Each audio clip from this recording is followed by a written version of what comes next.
Hello student, अब आपको profit and loss का नेक्स्ट पार्ट कराते हैं। ठीक है, जिसने पहला पार्ट नहीं दे रखा है वो मेरी प्लेलिस्ट से पहला पार्ट देखें, उसके बाद में ये पार्ट देखें। अब आप देखें, ये क्वेश्चन है, किसी वस्तु को 651 रुपए में बेचने पर 7% की क्या होती है, हानि होती है। उस वस्तु को क्या निकालना है, हमें क्रय मूल्य निकालना है। अब देखो, वस्तु को कितने रुपए में बेचा जा रहा है, 651 रुपए में। तो 651 रुपए इसका क्या हुआ, कॉस्ट सेलिंग प्राइस हुआ। स्टूडेंट, सेलिंग प्राइस कितना है, 651 रुपए। और लॉस परसेंटेज कितना है, लॉस परसेंट कितना है, 7%। और कॉस्ट प्राइस कितना है, कॉस्ट प्राइस हमें निकालना है। ये तीन चीजें दे रखी हैं। तो देखो क्या फार्मूला, कॉस्ट प्राइस गुणा लॉस कितना हुआ है, 7% का। तो 100 माइनस 7। अगर प्रॉफिट होता तो यहां प्लस आ जाता, अपॉन में कितना आ गया, 100 बराबर वैल्यू कितनी हो जाएगी, 651। तो कॉस्ट प्राइस इंटू कितना हो जाएगा, 93/100 बराबर कितना हो गया, 651। तो ये वैल्यू कितनी आ गई, कॉस्ट प्राइस बराबर कितना हो जाएगा, 651 गुणा 100/93 यानी 93। ये कितनी बार कट जाएगा, 7 बार।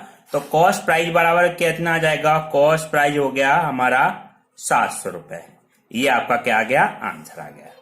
ठीक है स्टूडेंट, आपका नेक्स्ट क्वेश्चन ये है, किसी वस्तु को 720 रुपए में बेचने पर 25% की हानि हो तो 25% लाभ कमाने के लिए वस्तु किस कीमत पर बेचें।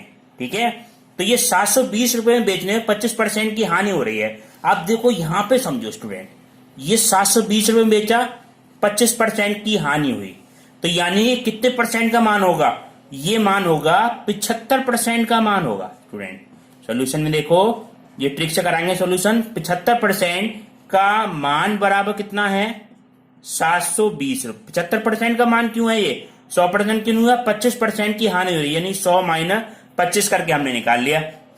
अब देखो 1% का मान कितना होगा, जब 75% का मान 720 है तो 1% का मान कम तो होगा, तो कम के लिए क्या कर देते हैं, हम भाग कर देते हैं 720/75। अब हमें वैल्यू किसकी निकालनी है, 125%।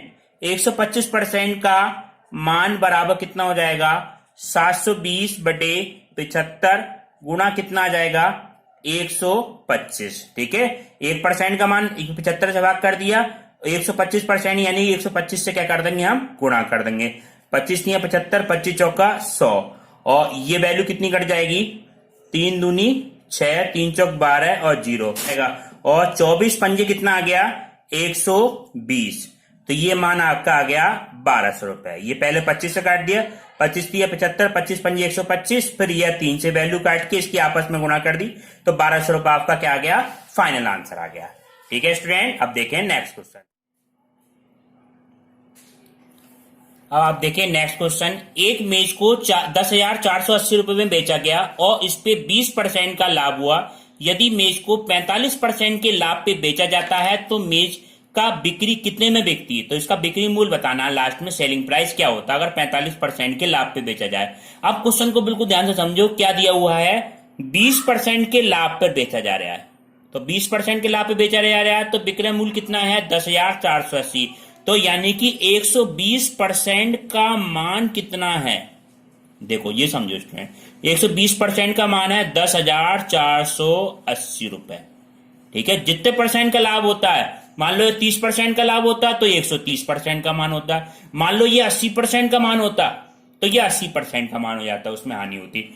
आप देखो 1% का मान क्या होगा, 1% का मान निकालो आप, तो 1% का मान हो जाएगा 10,480 बटे कितना हो जाएगा, 120। हमें मान किसका निकालना है, 45% का लाभ के लिए मान निकालना है, तो हमें मान निकालना पड़ेगा 145% का लाभ। 145% का लाभ का मान कितना हो जाएगा, इसका मान निकालो आप। ठीक है, तो ये मान कितना है, 10,480 गुणा 145/120। 0 से 0 कट जाएगा, 4 से काट दो, 4 3 12, 4 दूनी 8, 4 6 24, 4 दूनी 8। तो इसका मान कितना आया स्टूडेंट, 262 गुणा 145 बटे कितना आ जाएगा, 3। तो इसकी हम गुणा करेंगे, कितना आएगा स्टूडेंट, ये आपका गुणा करके आएगा, इसकी गुणा करेंगे 37,990 बटे कितना है 3। अगर 3 से डिवाइड कर दें तो 12,663 रुपए 33 पैसे। तो 145% के लाभ पे बेचने पे बेचा जाएगा जब उसको इतने रुपए में बेचा जाएगा। आप देखें नेक्स्ट क्वेश्चन। अब आप देखें नेक्स्ट क्वेश्चन स्टूडेंट। 400 आम को 320 आमों के क्रय मूल्य के बेचा जाता है तो हानि प्रतिशत बताइए। ये क्वेश्चन खूब आते हैं स्टूडेंट एग्जाम में, ठीक है। अब आप देखो क्वेश्चन में क्या दिया है, 400 आमों को 320 रुपए आमों के क्रय मूल्य पे बेचा जाता है। तो हम इसमें मान लो, माना एक आम का क्रय मूल्य मान लो, माना एक आम का क्रय मूल्य, एक आम का क्रय मूल्य क्या मान लो 1 रुपए है। एक आम 1 रुपए का है, ठीक है। 400 आमों का क्रय मूल्य कितना हो जाएगा, 400 आमों का क्रय मूल्य कॉस्ट प्राइस लिख लो, कितना हो जाएगा स्टूडेंट 400 रुपए। अब देखो 320 आमों का क्रय मूल्य कितना होगा, 320 आमों का क्रय मूल्य हो जाएगा 320 रुपए। ये तो बिल्कुल सिंपल हो गया। अब देखो, अब ये समझो 400 आम का सेलिंग प्राइस ये किसके बराबर है, 400 आम का सेलिंग प्राइस ये क्या दिया रखा है 320 का कॉस्ट प्राइस, ठीक है। क्वेश्चन में यही तो दिया हुआ है। आप देखो बिल्कुल ध्यान से समझो, 400 आमों को 320 आमों के क्रय मूल्य पे बेचा जा रहा है, ठीक है। तो 400 आमों का क्रय मूल्य जो विक्रय मूल्य है 320 आमों के क्रय मूल्य के बराबर है। अब देखो ध्यान से समझना है इसको, 400 आम खरीदे, 400 आम खरीदे, 400 आम खरीदे हमने कितने में, 400 आम खरीदे हमने 400 रुपए के, 400 रुपए के। ये क्या है इसका कॉस्ट प्राइस, ठीक है। और 400 आमों को बेचा हमने 320 रुपए में, ये क्या है इसकी सेलिंग प्राइस। 400 रुपए में खरीदे, 400 आमों खरीदे, 400 आमों को बेचा हमने 320 रुपए में, ये क्वेश्चन के हिसाब से है। अब देखो क्या होगा, 400 की चीज लाके आप 320 में बेचेंगे तो हमेशा क्या होगा, हानि होगा। तो लॉस कितना हुआ, लॉस हमारा कितना हो जाएगा 400 माइनस 320 स्टूडेंट, 400 माइनस 320 तो ये बराबर कितना आ गया 80 रुपए का क्या हुआ लॉस। हमें क्या निकालना है, लॉस परसेंटेज निकालना है।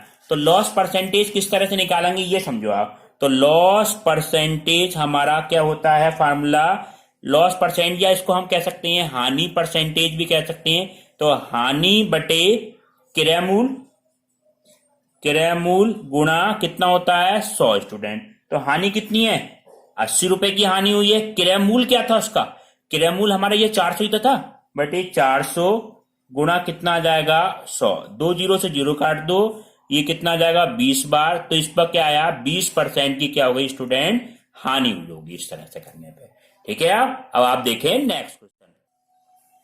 अब इसी तरह से एक क्वेश्चन और देखें आप, एक कपड़े वाला 33 मीटर कपड़ा बेचकर 11 मीटर कपड़े का बिक्री मूल्य के बराबर लाभ प्राप्त करता है तो उसका लाभ प्रतिशत बताइए, ठीक है स्टूडेंट। अब देखो इसको किस तरह से मानेंगे, माना 1 मीटर कपड़े का मूल्य, माना 1 मीटर कपड़े का मूल्य, जिस तरह से मानो कपड़े का मूल्य क्या मान लो आप 1 रुपए मान लो, 1 मीटर कपड़े का मूल्य 1 रुपए।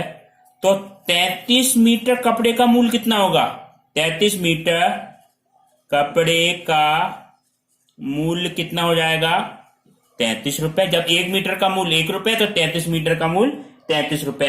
तो 11 मीटर कपड़े का मूल्य कितना हो जाएगा स्टूडेंट, ये हो जाएगा 11 रुपए, ठीक है।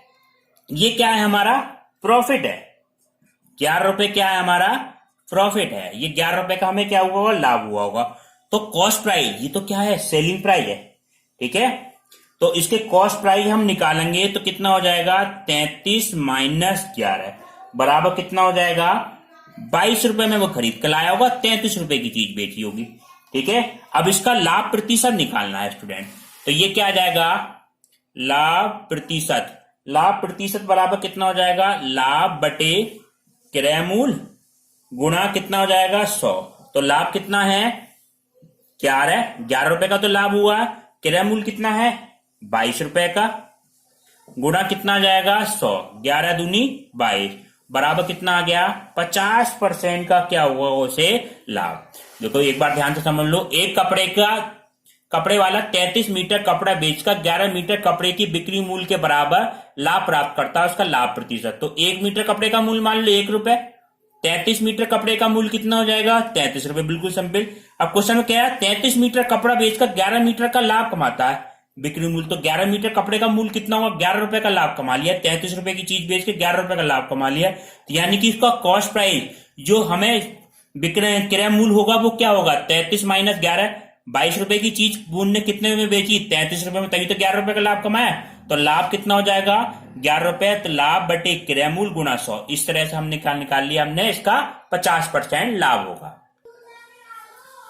अब आप नेक्स्ट क्वेश्चन देखें स्टूडेंट, एक दुकानदार किसी वस्तु को 12% लाभ पर बेचता है, यदि 18 रुपए अधिक मूल्य पे बेचता तो उसे 18% का लाभ होता, वस्तु का क्रय मूल्य बताना है। इस तरह के क्वेश्चन देखो किस तरह से करते हैं, देखो समझो। लाभ क्रय मूल्य क्या मान लो आप, क्रय मूल्य हमेशा कितने मानते हैं 100% पे मानते हैं। देखो ये समझो 12% लाभ पर बेचने पर, 12% लाभ पे बेचने पर, और एक तरफ क्या करो 18% लाभ पर बेचने पर। देखो दो चीजें बनाई। अब देखो 18% लाभ पे अगर बेच रहा है तो क्या मिल रहा है 18 रुपए अधिक लाभ हो रहा है, ठीक है। देखो 12% और 12% वो से 18% पे लाभ पे बेच रहा है तो 18 रुपए अधिक मिल रहा है। अब देखो उनकी परसेंटेज का अंतर, देखो परसेंटेज का अंतर क्या होगा, यहां लिखे हैं प्रतिशत में अंतर। प्रतिशत में अंतर कितना है और बराबर क्या होना चाहिए वास्तव में अंतर, ये दोनों बराबर तो होने चाहिए। अब देखो प्रतिशत में अंतर कितना है, ये 6% का अंतर है, 12 और 6, ये कितना हो जाएगा 18 माइनस 12 प्रतिशत बराबर वास्तव में अंतर कितना है 18 रुपए का। तो 6% बराबर कितना होगा 18, तो 1% कितना आ जाएगा, ये वैल्यू है स्टूडेंट 1% की वैल्यू, 1% बराबर क्या हो जाएगा स्टूडेंट, 1% बराबर 18/6 बराबर कितना आ गया 3। अब मैं क्रय मूल्य निकालना है, तो क्रय मूल्य कितना होगा,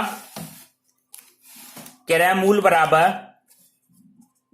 क्रय मूल्य कितना होता है 100%, 100% होता है। 1% कितना आया है, 1% आया है आपके 3 रुपए के बराबर, तो 100% कितना हो जाएगा स्टूडेंट 3 गुणा 100 बराबर कितना आ जाएगा स्टूडेंट 300 रुपए, इसका फाइनल आंसर आ जाएगा। एक बार और ध्यान से समझ लो इस क्वेश्चन को पूरे।